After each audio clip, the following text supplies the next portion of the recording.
thought I'd bring y'all along for a walk through the garden this morning. I just finished watering and just wanted to show y'all where things were at. These are all things we planted earlier this spring. We're getting ready to start our warm weather crops. We just haven't quite gotten there yet. Don't mind the weeds. I haven't quite had time to get all of them done, but these are the artichoke plants we planted. This is my first time doing those. We had 3 of them. And again, the middle one there I really need to weed, but we will get to it. For here we've got peas coming up and spinach there in the very end, or beets rather.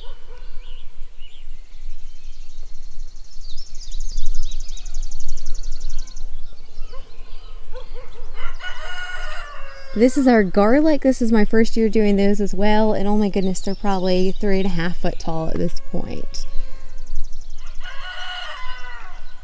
We've got our broccoli in this bed. Really excited to see that our broccoli, we did the, I think it's called purple peacock broccoli, but this was the first year trying that, and the leaves are gorgeous, but they're finally starting to flower and the broccoli's starting to form there. I added the fountains and items later. I was going to plant stuff in them, but I have not gotten to it yet. It was kind of a last minute purchase we found at an auction, so I haven't really gotten it worked into my garden plan yet. And this is the pink celery. Got a couple of those started.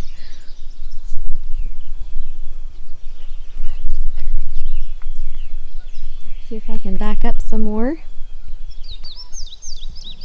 These are our onions. And then we've got all of our lettuces. So the back row here is lettuce. The front row is, they're considered mammoth beets. We did them more for fun this year, but supposedly they do really well if you want to shred them for animals and that type thing. You can eat them when they're small, but we planted our normal beets for that. And if you see a couple sunflowers here and there, like this one right here, that would be the kids. I'm not sure which one of them yet, but one of them has planted sunflower seeds all over the garden and they're just coming up everywhere. And this is the Swiss chard.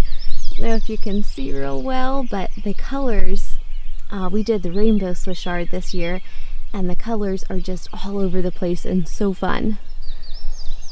They've got pinks and yellows, some white, red. I think there's even like an orangish color one in there.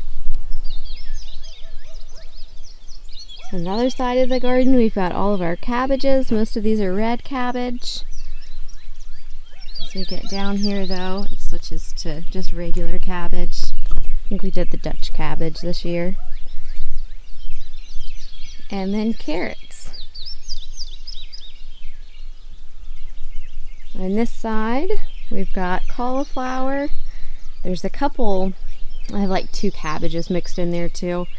And if you can see all these plants coming up, they're not actually weeds, they're tomato plants. So last year, the kids, we've talked a lot about the importance of feeding worms.